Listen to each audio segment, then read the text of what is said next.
In the Right Podcast is a proud member of the Borellis Podcasters Guild.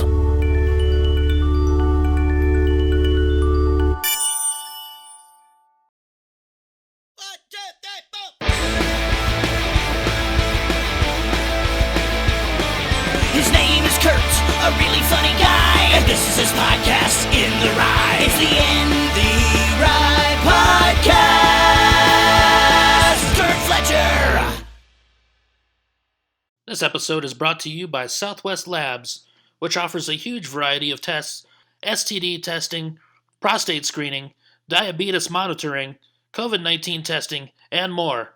You simply choose your tests, get tested, get your results, and get a doctor's interpretation virtually.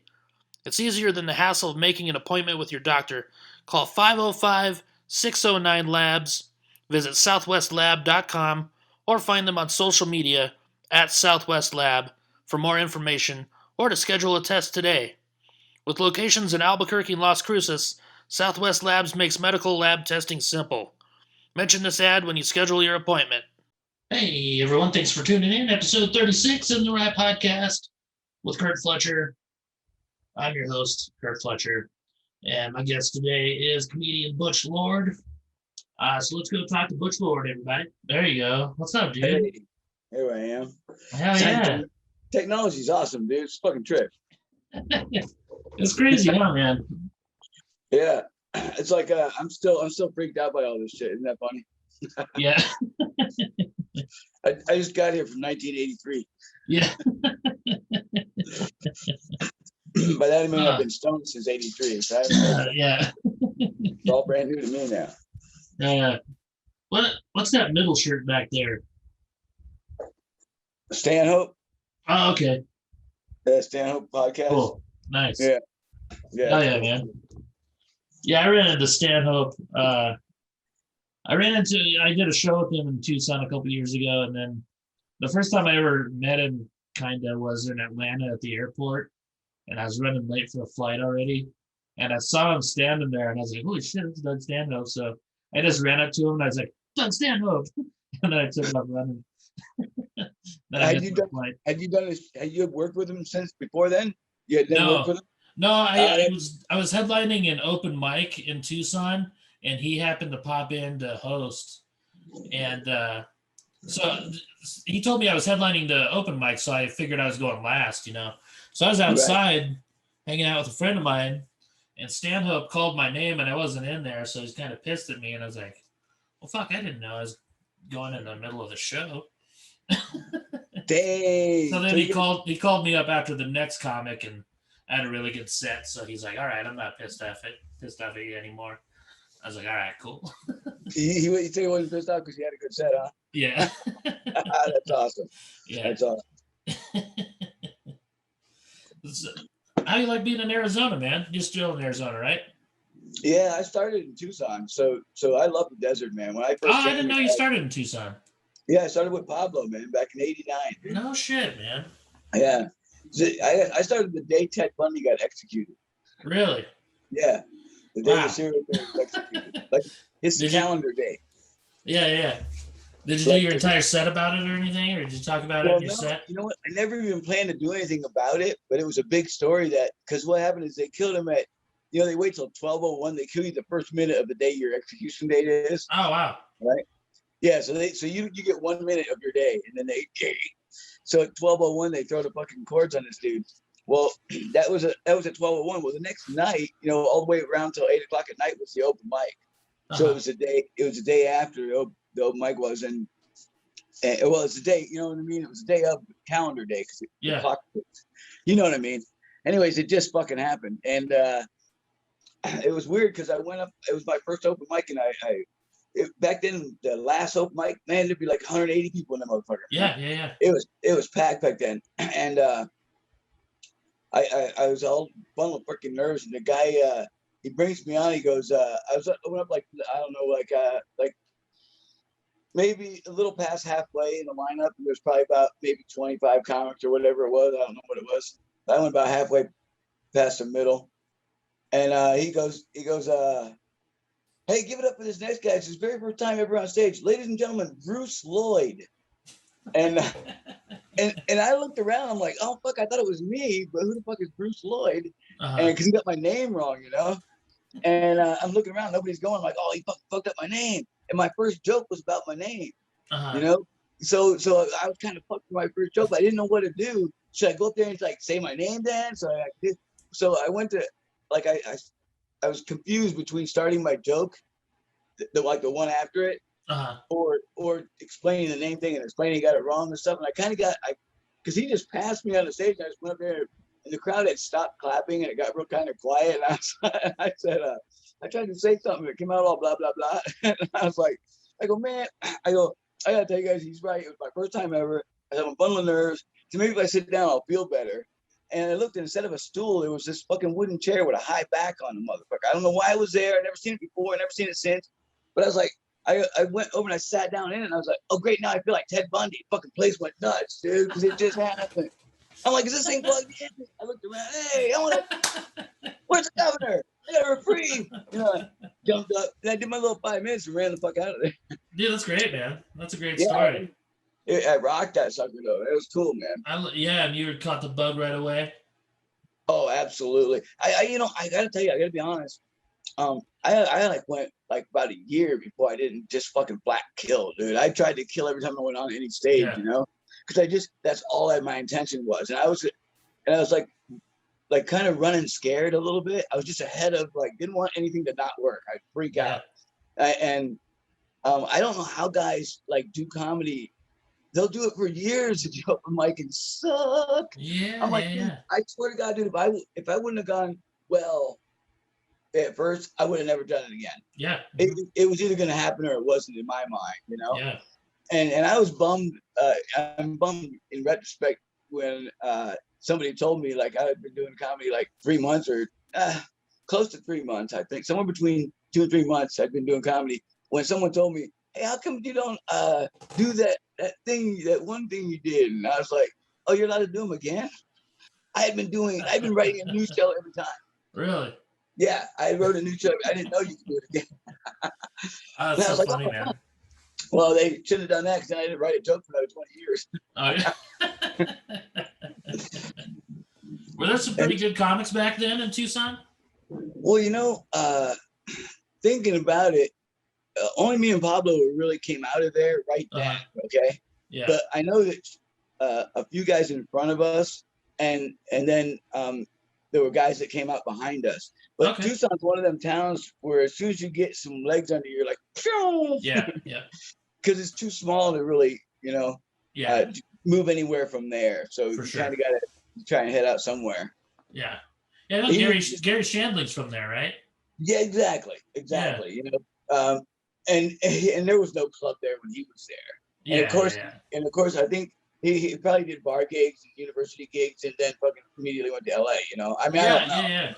I think I remember reading something like that. Like he asked someone if he could open for them that was coming through town, and he did that, and then just moved to LA right afterwards, or something like that. Yeah. Wow. See, I wish that was that was the time to start. That time. That period in the I'd say through the 70s and to the mid to late 80s, right there in that wheelhouse. Holy macaroni. For sure. I mean, I missed that window by that freaking much. I met you in Tucson, actually. The first time I ever met you was, I think 2007-ish, maybe. Were you in Tucson then? 2007? Do you remember? I was coming through there. I don't know if I didn't live there, but I was coming through there. I would play laughs on the regular. Okay. I remember you were working construction there for a little bit. Dude, that's exact. I was just going to say, I remember this one point. Yeah. So I kind of was half-ass living there. You would have assumed I lived there. Yeah. It was funny. I got, the year before that I met you there. So, cause that was when I barely got started with this, right? Mm-hmm. What happened was my son was at an age where he was having issues, he finally had in school and shit. And he needed, that father figure around. His mom's like, dude, you got to come here and fucking help this, help get him back on track. So I went to St. Louis where my son lives. Mm-hmm. And I was staying there with him and his mom. So I was sleeping on his mom's couch. So it wasn't long but I had Jackson back in shape, and she's like, man, you know, if you're gonna stay on that couch, you got to get a job or something. And so I legitimately kind of looked for a job because I was still getting Jackson back on track, right? Yeah. And I couldn't go the road. I had to be there with her. She wanted me not on the road. She wanted me there. And you know, you can only do so many gigs in the city, you know. And so it's like I was like looking for some sort of job, and my military unit was having a reunion in St. Louis. And I went and hung out with all my old Army buddies. And this one guy, we're all friends on Facebook. He's always somewhere else. He's always somewhere. I go, dude, you the only one travels more than me. What the hell are you doing? What do you do? He'd be like, oh, dude, I work for Target. I'm like, the store? He's like, yeah, I work for their roofing crew. They have 5,000 stores in the country, and roofs only last 10 years. So they always need there's always a store needing a roof. So they got like 6 crews, and they go around doing Target stores just nonstop. And you get your schedule at the beginning of the year, and you know where you're going to be all year long. Oh, cool. And I was like, dude, I can do that, man. Because I knew how to do, you know, it's flat roofing, whatever. Mm-hmm. And all the time through the years when I've been doing stand-up, when I'm not on the road, wherever I'm at, that's the gigs you do, you know, manual labor shit, you know, construction stuff, a lot of it. So I'm a jack of all trades on a construction site. Well, I was saying to him, I was like, dude, I could do that. And you know what? I would have, for the first time ever, I would have medical and dental and, you know what I mean? I'd have healthcare and a 401k, dude.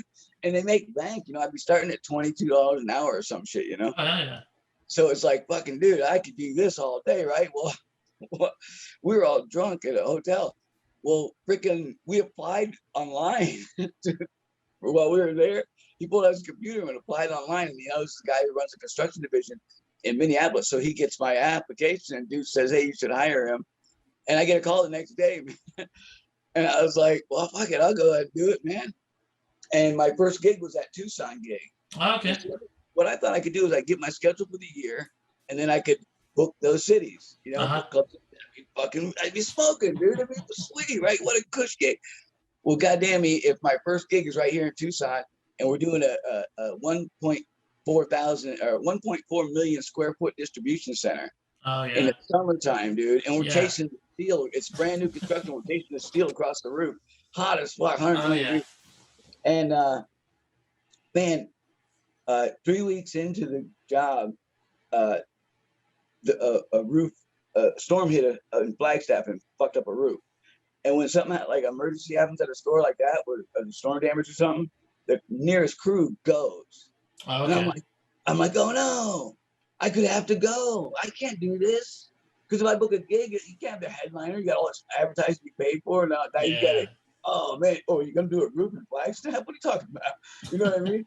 You can't. So then I was like, but then I was in a dilemma because my friend had got me the job and shit, and I didn't want to like leave him, you know, just like, I mean, I've been 3 weeks on the fucking job, and it's like I felt bad like that.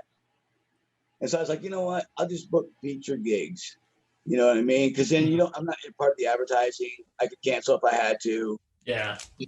But at the same time, dude, I that third week when I met you, was I headlining it last when I met you? Yeah. No, actually, I was with Dave Ashley. And because Dave was the one that introduced you to me, because we went to lunch together. God. Oh my God, dude! That's the last time I saw Dave, I think.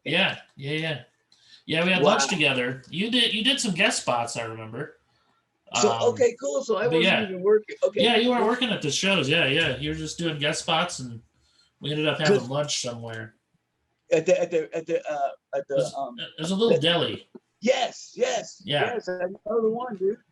Damn. Yeah, not too far from the club. The Rincon Deli. The Rincon Deli. Yep. Yeah. Mm-hmm. Man, that was Dave Ashley. You know what? This is great. Whenever I wrote man, I wish I would have sent you the song. You could have played it while the interview was going on. Back in the day with Ashley, we were in Little Rock, and I wrote this script that I wanted to make a movie script, you know, because that's what comics do. We were talking about not writing, you know what I mean? I made a joke that I haven't written a joke since they told me I didn't have to. You know what I mean? Like for 30 years. Well, I said it gets kind of hard to motivate yourself to write like relentless writing of the show when there's no real reason for it. You know what I mean? I wasn't. People don't know me from a fucking pop bottle. You know what I mean? I can go up and I got some, you know, I've written some great comedy, you know what I mean? And I can go do that comedy. And if you haven't seen me, what's the, you know, why do I have to have, and no, you know what I mean? So I'm not a draw or anything. And Yeah, you're no Bruce Lloyd, that's for sure. well, that's, you know, when you get to this point, what it is, you'd rather spend your time writing other projects. You know, Yeah. you get to that level and you, instead of writing a set, I'm writing a movie script, you know, or whatever, Yep. you know, and I've done a few things like that. So anyways, at one point I'd written this one with Ashley. I had the idea and I showed up in Little Rock, and me and Dave Ashley, you know Tony, the bartender in Little Rock? Yeah, yeah. Oh, have you ever seen his band? Yeah, I got their album. Oh, no way. That's Yep. so They gave me their album last time I was in town. I'm gonna break stuff. I kicked away from the table and smashed into a mirror. Yeah, Great Tony's fucking great, man. I love Tony. Oh man, he's the best, man. Stony ground, man. Yeah. I was gonna wear that shirt. Really? Yeah, I'm wearing this one. I was gonna wear that one. Man. Dang it, that's trip. So we sit up, getting fucked up and partying, and I finished the script. You know, like I had the idea, and I finished it with the details, and we wrote it down. We wrote like a treatment or whatever it is called. You know what I mean? Yeah. And what we did with it is we did the layman's copyright, the poor man's copyright. Oh yeah. We had 3 copies and we put them in things and mail them to each other. Mail to yourself. Yeah. So we all had one. Well, fuck if I don't talk to Bethany just like a year ago, and she's like, you know, I got this envelope here. It's addressed to Dave from you and Dave. It's addressed to you and Dave from you and Dave. Oh shit. Yeah, and it's never been opened. I'm like, you just hold on to that. Just hang on to that. Oh, that's cool. That's cool that she has that. Well, you know, when after she had said she had that, I went and because the movie was about a band. Look what it was. We had all these great comic stories, you know, touring and shit, all the fucked up shit that happens. And only it's way cooler as a band because comics are cool. So that's kind of what we did. Essentially, the idea was, so it was a touring band, and they were trying to make it big. And their idea of making it big was getting on Conan, you know? Oh, yeah. Yeah, because Conan always had the coolest bands, you know, back in those days. And so they would be like, and just like a comic would think, they make it big if they got on Lennon. Oh, I made it. Yeah. No, you didn't. You know what I mean? But that was our idea, you know? And the whole concept of the movie is that they work from the whole movie to get to a gig where they get on the Conan show. Mm-hmm. And then the movie starts out, the very beginning, the camera's coming in on a roadhouse. And you see a poster up for these bands, and it has like Gong Gong, Whatnot, so and so, and then written in marker, Bad Deeds Punished, because that's them. and they weren't even on the poster, right? Yeah. And the movie ends after their fucking Conan thing. It ends with the camera painting on that same roadhouse, and they're headlining that roadhouse. That's all. It is. You know that it's really funny. That's awesome, man. And in the opening scene, when the camera gets just so close and you realize that, it was passing by their idly tour bus, right? Uh-huh. Which the camera is passing by an idling tour bus, which ain't a tour bus. It's our guitar player's grandma's Winnebago, and she ain't driven since his grandpa died. And the guitar player is Tony. Oh, nice. And the character's based off of, you know how he lived with his grandma? Yeah. Yeah, so that's who and the whole time he's got no lines the whole movie. Tony's got no lines except at the very end when he whoops some dude over his guitar, and the whole situation with his guitar, that he's always got to fucking have this guitar. And throughout the movie, the guys keep losing their equipment, you know, for stupid stuff, you know, like the club keeps it because they owe so much beer money and that kind of shit. And they have a friend who works at Guitar Center, and they start off getting some really badass rigs. It gets lesser and lesser and lesser. So by the time they're doing their last gig, the big gig that they get to do before the Conan show, it's a big outdoor concert, they're playing with like crate practice amps. Yeah, but it's funny because as that camera rolls in past that at the opening scene, that passes that idling tour bus to Winnebago, all of a sudden he gets up there and you can read that poster, and then bam, the doors fly open. The band is running their ass up, and they're being chased. The RV is peeling out, and the band's being chased by the whole fucking crowd, you know? Yeah. And it ends the same way, only a better tour bus than their headliner, you know? Yeah. That's awesome, man. Well, look at this. So after we wrote that, I went out, and one of the things, we put all these guys in there like Tony and Dave. Dave could play guitar too. Yeah, oh, yeah. And so could the other people, other musicians involved, other comics involved. Most of the comics involved could play music. Definitely everybody in the band was a musician that could play. Oh, that's except cool. me. So You the don't play? band, I don't play. I'm a world's shittiest guitar player. Oh, really? I'm the world's shittiest bass player, dude. Oh, dude. This is what's so funny. So I love music so much, and the soundtrack we purposely put comics in there who could play and stuff, and musicians, because the idea was that the band could tour with the summer premiere. Oh, the band yeah. could tour, dude. That would be so kick ass, and they're all That would be comics. fucking. So Yeah, that'd be rad as fuck, man. Dude, it'd be badass as fuck, right? So we're sitting. So here's how integral the soundtrack was to the movie script. In that very, very opening scene, before you even see that, what it starts with our roadie trying to talk a fat girl onto the tour bus. Mhm. and he's like, what do you mean? Like, no, the band, I'm the roadie. You don't see all these. You got way too many all access things. So he goes, he's like, he goes, do you want to meet him? And the big girl's like, really? He's like, girl. And he opens the door to the tour bus. And you know those RV doors are kind of skinny? Yeah, yeah. And as you see her going up, you know that ass ain't on quite fit. Yeah. And as then the camera kind of pans up, what comes on? I was just a skinny lad. Right? That about on Girls by Queen. Oh, yeah. So the soundtrack had a lot of shit like that. And there were a lot Yeah. of tricks like that where the punchline was the song playing. You I know love what I that, mean? man. Yeah. Yeah. And the idea is to cover all those songs too, because we covered Rock 'em Up, and there was some cool shit in there. Yeah. And I wrote a couple of originals. Oh, And cool. that were cool and specific. And I even changed the name of it because we were hanging out with Bob Ritchie, Kid Rock. Oh, okay. I was hanging out with him and I was telling him about it. We ended up changing the name to Better Days because of a song he wrote. He wrote for Cracker, and they were recording it on a fucking 4-track recorder on their little tour bus. Oh, yeah. Which at that time it wasn't a tour bus. It was one of them. It was a Winnebago with the kind with the pickup truck front. You know those ones? They got a pickup truck front and bed overhead. That's what their tour bus was, man. Nice. And we hung out for a whole night, man. It was awesome. I opened up for him at a bar. Oh, shit. Yeah, well, because I was just a DJ from the radio station. I got a job working as a DJ in St. Louis when my son was being born. Because I came to play I knew I was going to move back to St. Louis because we were pregnant with his mom's from St. Louis. And I wanted to be around family, you know. And she had moved to another city, and I was like, "Now you got to move back if you're going to have this thing with the baby, so you got family around you because I'm going to be touring and shit." So, but my first week there, I was playing the Funny Bone, so I'm on the radio, and the dudes that were listening from the other stations, I knew a lot of the radio guys from playing the Funny Bone there. And the dudes come out. I come out of the one studio, and these guys are like, "Dude, are you really moving here?" I'm like, "Yeah, dude." They're like, "Dude, we got a brand new station. We're doing Stern in the morning and freaking active rock all day, like Slipknot and Drive Time. It's brand new, dude. You got to be a DJ." I'm like, "Fuck yeah," you know. So it was awesome.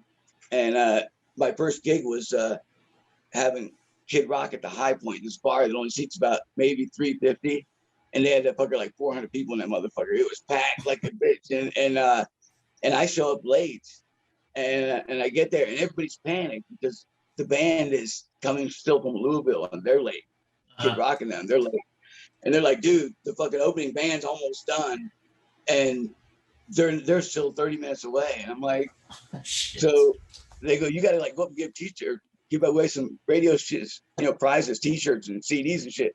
I'm like, "Bro, I'll just go up there and kill time. You tell me when they get here, dude." I went up and fucking rocked that place, dude. Oh, yeah. I was crushing that joint. And I ended up at the end. The band came up behind me and slowly got on. They gave me a signal the band was there. And so I did my raps. You know those raps I do? Mm-hmm. You see me do them. Yep. I did those raps, the first one, and the band came up and got in behind me and stuff, but Kid Rock wasn't there yet. And the crowd's like going nuts. And I'm like, I got him I did one more rap that last one. So I did one, and I did the other one. And then I was like, hey, but y'all didn't come here to hear me, to hear this white boy rap. I go, let's get this motherfucker out here. And the crowd starts chanting, where you at, Rock? Where you at?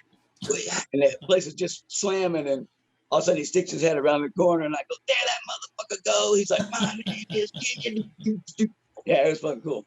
That's So cool, we hung man. out that night till like 4 a.m. And I had Hell 5 a.m. It was daylight.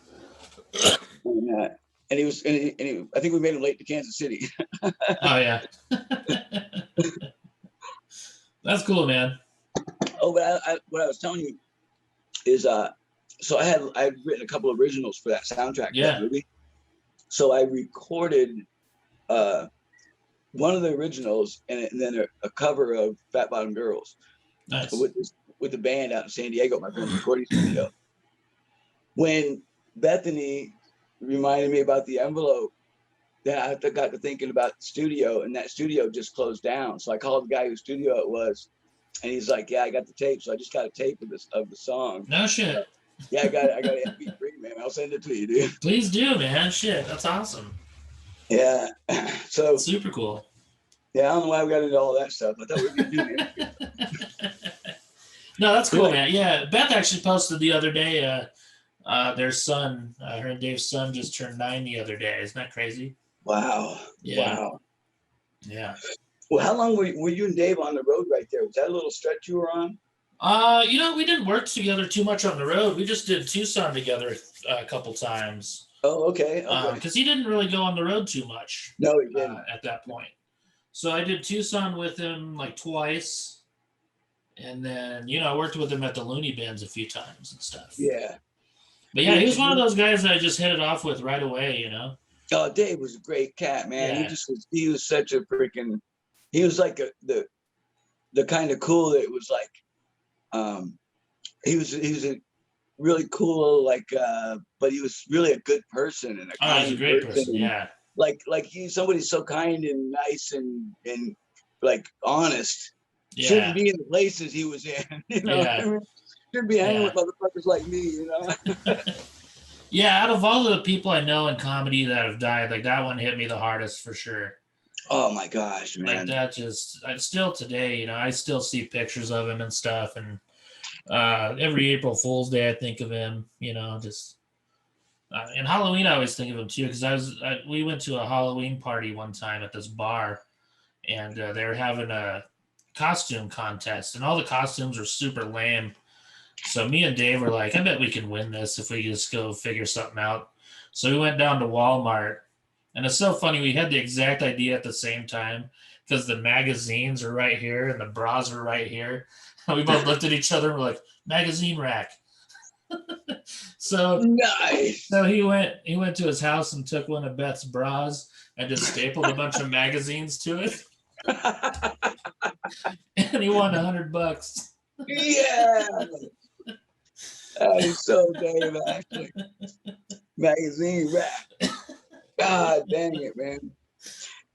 I met them guys in Memphis, and Oh, really? Because that's where I think Dave was from, Memphis, right? Yeah. And he was a radio guy when that club opened up and he started doing stand up.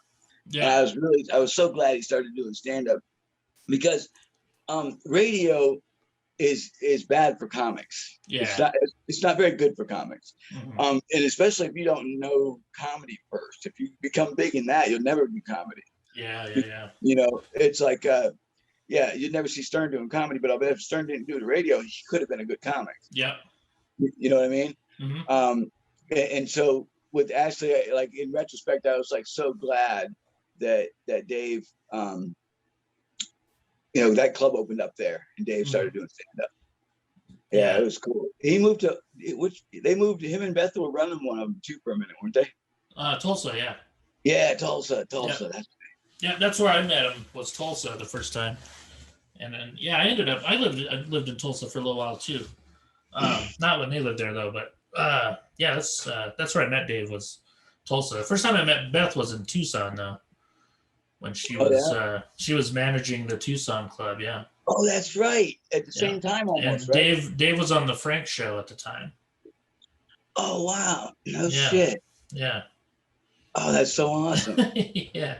I did Yeah, that not was like know that. 2003. It was the first time I went out there. I'm pretty sure she was the manager then. Wow. Yeah. I wonder And I wonder if Bethany was manager last one of the times that I was there. I think she was. I bet she was. Yeah. I think she Because was. I think I met Dave in Tulsa in 2007, maybe, or 2006, maybe. I don't remember. Yeah, I think it was 2007 actually. Uh, I don't And know. so I forget the years. and you came, but you came. That's when you saw me too. Was 2007, huh? So that was Oh, was it? No, it must have been 2008 when I saw you. Because I met Dave. 2008. I'm pretty sure I met Dave in 2007. Because the first time I ever did the Looney Bin was 2007. And And that's when you met him at I Tulsa. think so. Yeah, Was yeah. He he? was there mowing the lawn at the condo. And Dave, he was like me, man. He'd do anything for a club, man. For sure. For sure. Yeah, he cooked at the club a little bit too. I Huh? remember. He cooked at the club for a little while. Oh, yeah, he'd do Uh, anything there, man. But yeah. fuck, we'll clean the shitters. We ain't scared. Yeah. I'll barehand that motherfucker. Yeah. Yeah, what a good dude, man. And then What's Carl up? LaBove just recently passed, which sucks. Yeah, Did you know Carl pretty well, or no? you know what? Yeah, I did. I did. I really Okay. feel like I feel like I knew him really better than the time that we spent together would suggest. Yeah. Um, we the very first time we met, we bonded. Like I was driving with my girlfriend we just like got a wild hair and just bolted from. She wanted to go all the way back to the East Coast where she was from, just to visit Uh-huh. some friends in New Hampshire, like Newmarket, New Hampshire, right on the Atlantic Ocean. We were living in San Diego, so we just took off, man, and freaking we're driving across the country, and we hear this. We wake up from the Grand Canyon. We slept at the Grand Canyon, and we wake up. And we're driving. It's gonna be a long, boring fucking drive, across Kansas and all that shit. And first thing we hear on the radio that my friend is doing a show, like not far from there, in a place called Cripple Creek, Colorado. You Oh, must know yeah. Cripple Creek. Yeah. Yeah. So there was a casino up there, and I hear this ad for a show, and it's Carl LaBove, who I knew who Carl was. I Uh-huh. was gonna work with Sam and Carl, like the weekend Sam died. Oh, really? Yeah, because Sam and them were playing that when he died. They were playing in Laughlin, Nevada, That's right. Yeah. and they were doing Buddy Hackett's room on, like, I don't know what it was, Tuesday, Wednesday, or Wednesday, Thursday, and then they were doing Friday, Saturday in La Jolla at the Oh, Comedy okay. Store. And I was set to feature for them, or Really? MC, whatever it was. Yeah. Yeah. It was like an MC did a long spot, yeah, like in between or something. I don't know what it was, but yeah, I was set to do that, and fucking and I was doing on that nights that they were doing Laughlin. I was doing another club in San Diego that Randy Butler ran, called the Comedy Isle. Okay. And so I was doing the Comedy Isle on Thursday, doing a show there, and someone comes up to me, right? I'm getting ready to go on stage, and one of them stages where the door opens up onto the stage. Uh-huh. You know what I mean? Yep. You step out from onto the stage, and somebody comes up to me and goes, "Man, dude, Sam Kinison was killed in a car wreck." And I go, "Shut up, dude. I'm working with him this week." And he goes, "No, dude, he was fucking killed in a car wreck." Wow. I'm like, "What?" And I hear, "Ladies and gentlemen, Butch Lord." And I went out on stage. Oh, I man. had the worstest fucking show, dude. That was the worstest set ever, man. Yeah. It was Why terrible. would someone do that? Tim I Gaither. know. Tim Gaither is actually interviewing Kinnison's brother today for his podcast. Oh, cool. But yeah, when I was working with Tim a couple years ago in Kansas City, and someone told him right before he went on stage that J. Scott Holman died, like right before he was going on stage, man. It's like, why would you do that? Why would you do that? Man, I was just writing a J. Scott Holman story today. Really? Yeah, because he was with me in Minneapolis at Knuckleheads, Uh-huh. and I was headlining for the first time, headlining for the Knuckleheads chain, and J. Scott was just getting back from being banned, which I said, which when I wrote the story, I said, which he could have been banned for, drugs or alcohol or a waitress or all three. More likely could have been all three. Who knows? But it was funny on Sunday night. the showroom. It was in the Mall of America. Did you ever play there, Knuckleheads? No, huh? Yeah, it was in the Mall of America, man. Yeah.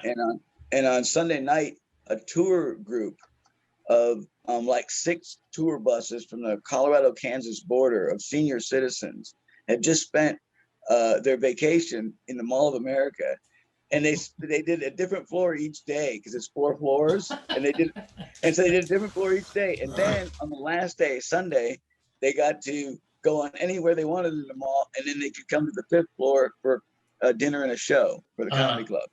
Yeah, I was the headliner. Dude, the manager came. I come walking into the club. I was saying in the story, I go, I remember being really chock full of energy on Sunday night. So apparently me and Jay Scott were on best behavior.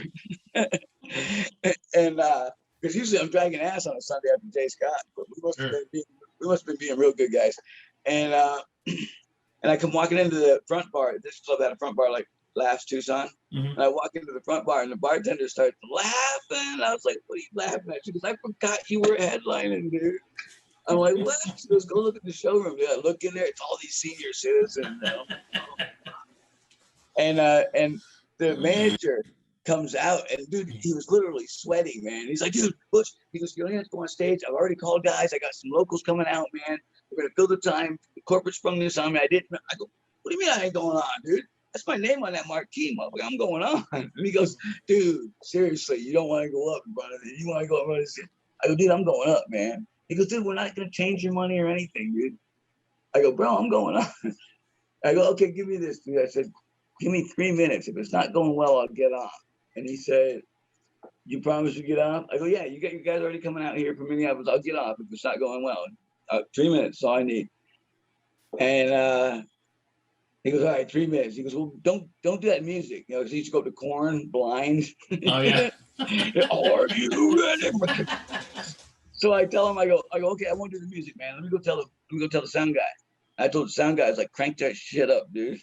I want it loud as it's ever been, man. These people are old, they can't hear it, man. Crank that shit. I want to scare them.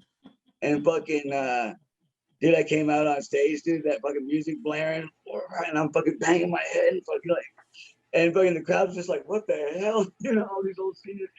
And all of a sudden the music stops. I'm like, I'm looking at them, they're looking at me like, what the? And I go, don't act like every one of y'all ain't got a grandkid look just like me.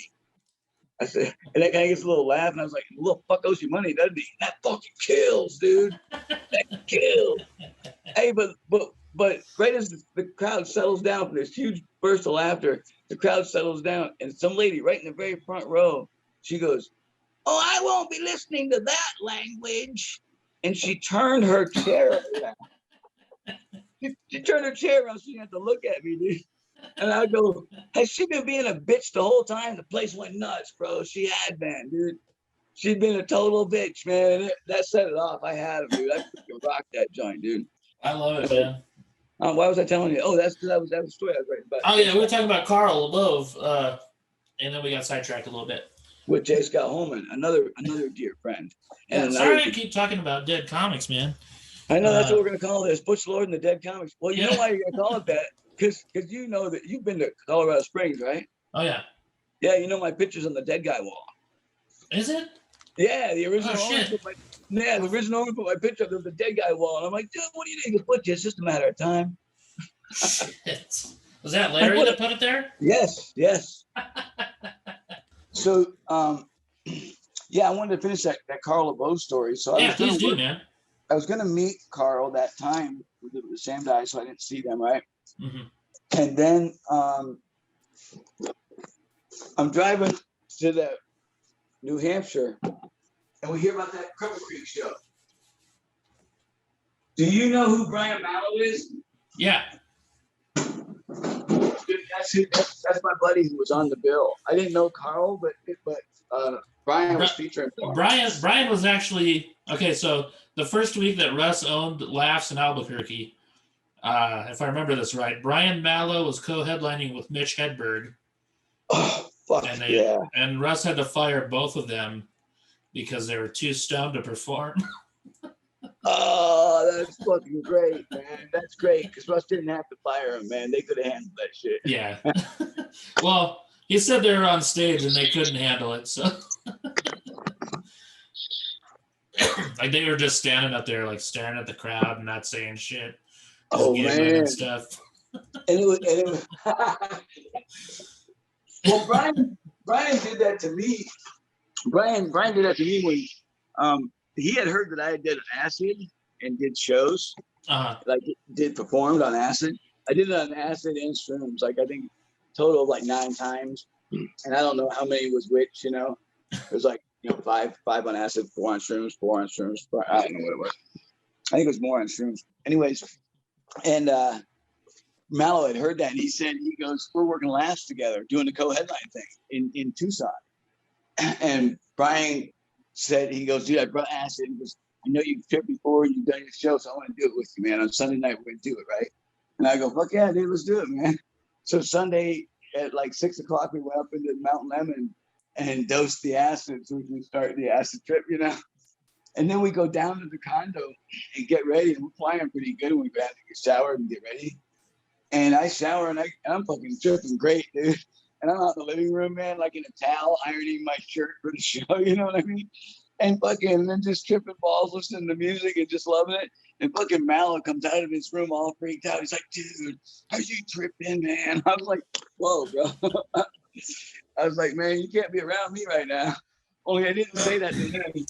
I just said, "Man, I got to get the hell away from you, dude. I can't catch that trip, dude. I'm on a good one here."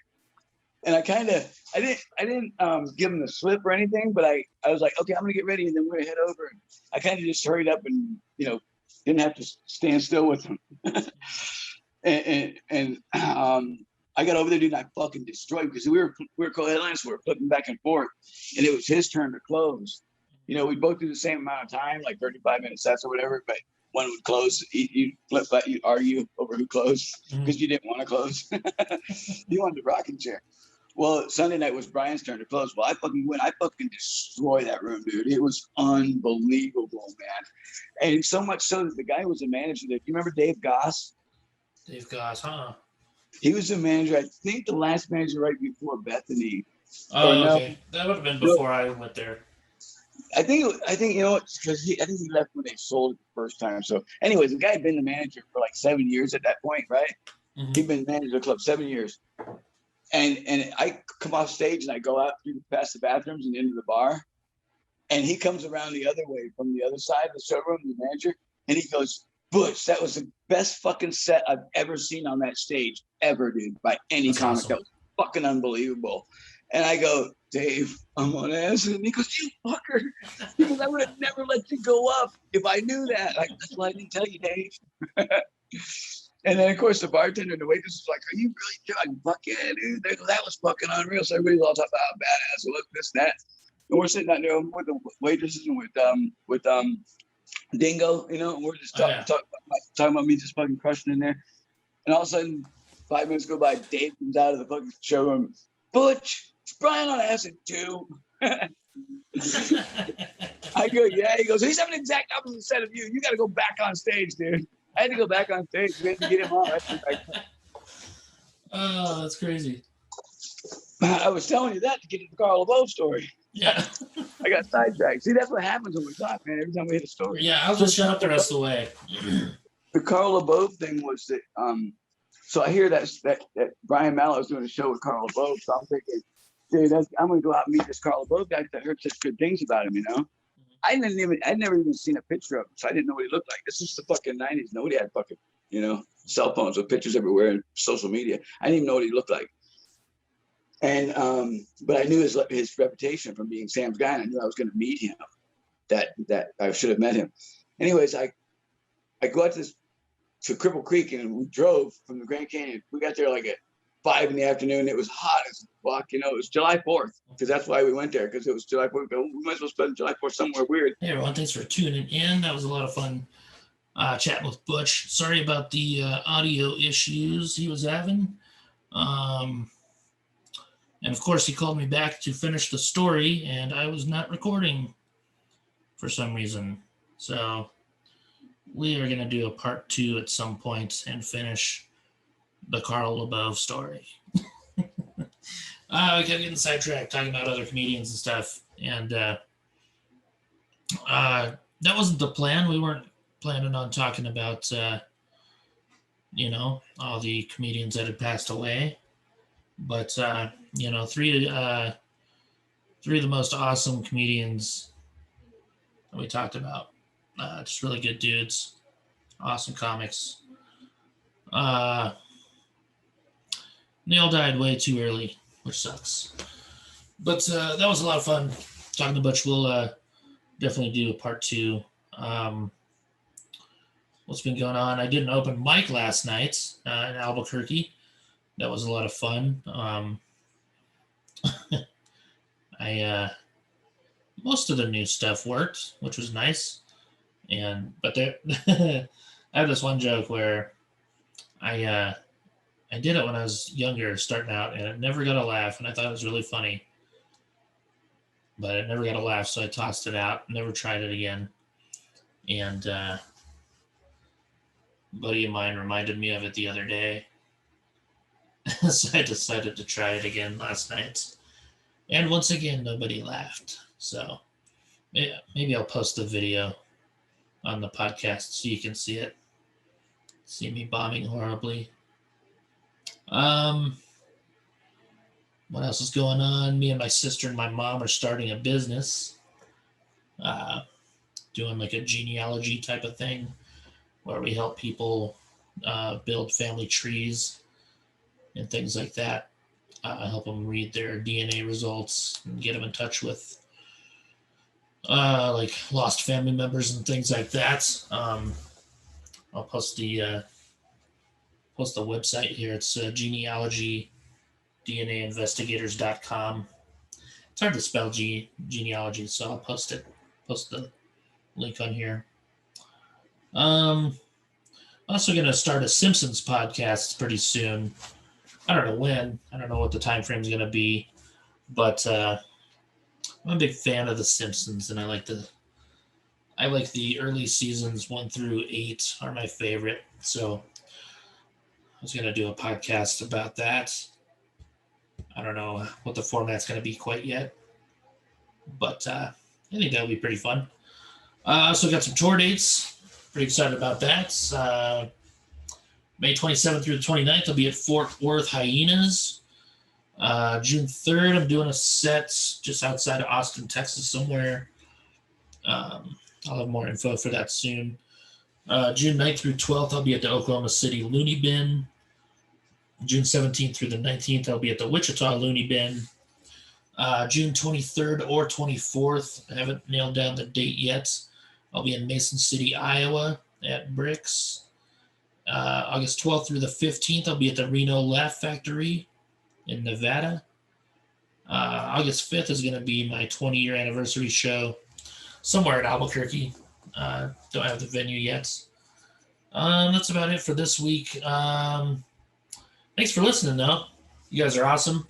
As always, if you want to buy some merchandise at funnyfletcher.com, you got a little store on there. If you type in the Rye Podcast, all capitals, no spaces, you get 10% off your order. That's it. Go to intherryepodcast.com. You can check out all the episodes on there or wherever else you listen to your podcasts also. Special thanks to John Singleton from Anesthesia for kick-ass outro music, and Jarrett Reddick from Bowling for Soup for the kick-ass intro music. And you guys rock. Thanks for tuning in. All right, I'm going to tell you about this dream I had real quick before I get out of here. I had this dream. I was running down the freeway naked, waving an American flag, and a van full of nuns came and picked me up. And we're in the van hanging out, chatting and stuff, and I don't know what happened, but they were like really thrilled at the chance to sleep with me, so they ended up converting. So we were back at their place, and I was working them over like 3 at a time or something like that. You know how it is. I don't know, it lasted probably like 4 or 5 hours, like it was crazy. And then I passed out, and that's when the dream started. Nothing, okay.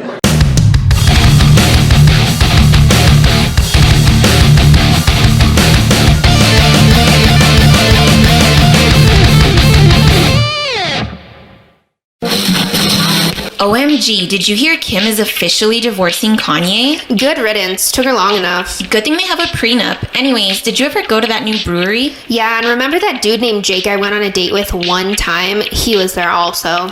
Oh yeah, the one with the corduroy pants. Yeah, that one. I'll give you the details later, but is somebody listening in on us? Oh, hey friends. Thanks for dropping in. I'm Cassie. And I'm Felicia. Who doesn't love a good conversation with friends? Except these friends just happen to have a podcast. Listen in as we give our opinions on, well, just about everything, really. All Sick has new episodes every Thursday at 5 p.m. available on Apple Podcasts, Spotify, and all other major streaming platforms.